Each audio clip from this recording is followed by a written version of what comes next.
So sir, ये जो खालिस्तान का मूवमेंट था, ये मतलब इंडिपेंडेंस के बाद ही स्टार्ट हो गया था जब पार्टीशन हुआ, पाकिस्तान इंडिया बना, या उसके बाद धीरे धीरे करके ये सुर्खियां पकड़ने लगा? नहीं, बिल्कुल नहीं, ऐसा नहीं है। हम्म। मैंने अपना बचपन, अपनी जवानी में सब कुछ देखा है। बड़ा सुंदर पंजाब था, टेररिज्म नहीं था, पूरी अमन शांति थी, डेवलपमेंट थी, विकास था। पंजाब को सोने की चिड़िया कहा जाता था। पर जब कांग्रेस की लीडरशिप ने एक भिंडरावाला तैयार किया, भिंडरावाला एक्चुअली एक गुरुद्वारे के पाठ करने वाले, गुरु महाराज को मानने वाले व्यक्ति थे। को मैं नहीं कह सकता कि उनको को करैक्टर पे कोई दाग था, ऐसा नहीं था। पर जब राजनीतिक लोगों के हाथों में इंसान चढ़ जाता है, उनके गंदे खेल में फंस जाता है, क्योंकि राजनीतिक व्यक्ति ने तो हर चीज में पॉलिटिक्स करनी है। उसमें 2 लाख लोग मारे जाएं, 50,000 मारे जाएं, 36,000 मारे जाएं, ट्रेनों से निकाल के लोगों को मारा जाए, सिख लोगों को छोड़ दिया जाए, जिस सिख के सिर में पगड़ी नहीं थी हिंदू समझ के उसको भी लाइन में खड़ा करके मार दिया जाए। इसके नतीजे क्या निकलेंगे 25-30 साल बाद? कौन इसको भुगतेगा? कौन सी जनरेशन भुगतेगी? उसको पॉलिटिशियन से कोई लेना देना नहीं होता। उसका यह है कि इस व्यक्ति को खड़ा करेंगे, और एक अकाली दल है, उसका गुरुद्वारा प्रबंधक कमेटी की जिम्मेदारी है, उस पर इसको बिठा देंगे, सरकार की सपोर्ट होगी, मजबूत कर देंगे, सदा राज करेंगे। कहानी तो इतनी थी। पाकिस्तान तो बाद में आया। तो जब उसको तैयार कर दिया गया तो पब्लिक पीछे लग गई। जब लग गई तो फिर भिंडरावाला हाथ से निकल गया, क्योंकि लोग तो आजकल समझते नहीं ना। लोग तो बल्ले बल्ले बल्ले बल्ले, बस हो गया बस। फिर आ गया खालिस्तान का नारा। एक्चुअली खालिस्तान का नारा तो पहले से ही सुर्खियों में कांग्रेस था, के नेताओं ने दिया था, किसी को खड़ा कर दिया। पर वो करते करते उनके हाथ में जब आ गया, उन्होंने हरमंदर साहब को किला बना लिया। फिर 36,000 बेगुनाहों का कत्लेआम शुरू हो गया। फिर हम बचपन के अंदर, जहाँ से हमारी जंग शुरू हुई, हमारा जहाँ घर है उसके साथ ही जलियांवाला बाग है, उसके साथ ही हरमंदर साहब है, थोड़ा फासला है। तो हम अपने ग्रैंडफादर के साथ हरमंदर साहब जाया करते, अपना जलियांवाला बाग जाया करते थे। 7 साल की उम्र होगी, वो वॉक करने जाते थे, शाम का टाइम था, बुजुर्ग थे। तो एक दिन मैं उनको पूछा, ये दीवारों पे निशान किस चीज़ के हैं? उन्होंने कहा, ये जनरल डायर की गोलियों के निशान है। देश की आज़ादी मांगने वालों के ऊपर गोलियां चलाई थी।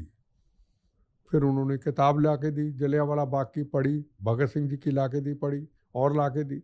महीना 2 महीने लगे, फिर मैंने हाथ पकड़ा और वहीं शपथ ले ली कि आज़ादी की हम रक्षा करेंगे उस लाल मिट्टी पे। बड़े हुए, स्कूल में ही थे, 15 अगस्त और 26 जनवरी मनानी शुरू की अपने नौजवानों के साथ। मनाते मनाते एक वक्त ऐसा आया जब भिंडरावाला हरमंदर साहब में कब्जा कर लिया। ये भिंडरावाला और ये हम। अब आ गई 15 अगस्त, ये आज़ादी का दिन। अंदर से चैलेंज आया। चैलेंज भी पुलिस स्टेशन में आया। एक पुलिस SHO था, सब इंस्पेक्टर होते थे, चमन लाल, कि बिट्टा को बोलो यहाँ तिरंगा झंडा लहराएगा तो बम्बों से उड़ा देंगे। वो मेरे पास आए कि रास्ते को बदल लो। मैं कहा ना, ये हिंदू मुसलमान सिख ईसाइयों के खून से बना हुआ है तिरंगा झंडा, राष्ट्र का गौरव है, इस दिन हमें आज़ादी मिली थी। कहते वो बम फेंकेंगे। तो मैं कहा, मैंने शपथ ली थी जलियांवाला बाग में, कभी जिंदगी में वक्त मिला, भारत माँ ने कृपा की, इस आज़ादी के तिरंगे झंडे की, आज़ादी की रक्षा करेंगे। मुझे नहीं पता था कि मेरा इम्तिहान इतनी जल्दी आएगा, मेरा इम्तिहान है ये, है ना। तो हमने कहा यहीं लहराएंगे। उन्होंने 5 बजे मेरे घर में बम फेंक दिया। इसलिए फेंक दिया 15 अगस्त आज़ादी के दिन की आज़ादी की रक्षा हम ना कर सकें, हम आज़ादी का दिन ना मना सकें। जब 12 बजे तिरंगा झंडा लहराने लगे, फिर नौजवान कुछ आए, मेरे जैसे थे, थोड़ी थोड़ी दाढ़ी थी, रिवाल्वर लेके आए, 2 रिवाल्वर थे और पॉम्पलेट थे। पॉम्पलेट में के उसमें लिखा था खालिस्तान जिंदाबाद। जब वो खालिस्तान जिंदाबाद बोलने के रिवाल्वर पकड़ के उनके मुंह को बंद कर दिए, जिंदाबाद नहीं बोलने दिया। खैर पुलिस ले गई। फिर वो अंदर से आए, उनका अंदर बहुत माहौल होता था, हम तो उनके मुकाबले कुछ भी नहीं थे। अंदर से फिर किरपाने लेके आए। हमारा एरिया टोटल किरपानों और कपड़े की दुकानों का था। हमारे नौजवानों ने भी किरपाने निकाल ली। इधर वंदे मातरम, भारत माता की जय, बोले सोनिहाल, वो खालिस्तान के नारे थे। तो बीएसएफ वालों ने लाल झंडा गाड़ दिया, इधर से उधर जाएगा गोली चलाएंगे। फिर हम 5 बजे तक तिरंगे झंडे की रक्षा करते रहे। जो शुरुआत की आप बता रहे क्यों, कैसे हुआ, तो उन्होंने कहा आप तिरंगे झंडे को उतार के आग लगा देंगे। तो हम नौजवान तिरंगे झंडे के नीचे पहरा देते रहे, वंदे मातरम बोलते रहे। 5 बजने लगे, सूरज ढलने लगा, हमने तिरंगे झंडे को उतारा, बोले सोनिहाल, वंदे मातरम, भारत माता की जय करते ही उस तिरंगे झंडे की रक्षा की। उसके बाद फिर हमारी जंग शुरू हुई। जब वो ट्रेनों से, बसों से निकाल करके सिख भाइयों को छोड़ देते थे, जिस सरदार के सिर में पगड़ी नहीं थी उसको भी गोलियों का निशाना बना देते थे।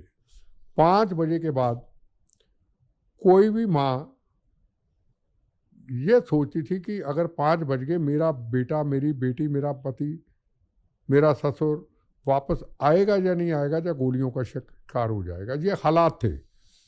तो हम उस वक्त लोगों को जगाने लगे। लोग इतने खौफ में आ चुके थे। तिरंगा झंडा लेकर के 2 बसें भर के, अपने जो कपड़ों का पहरावा था, वाइट निक्कर, white shirt, red turban brigade, white जूते, वाइट जुराब, तिरंगा झंडा लेके निकलते थे। लोग गांव के हमारे साथ नहीं होते थे, क्योंकि जो हमारे काफिले में चलेगा वो मार दिया जाएगा, ये ऐलान था उनका।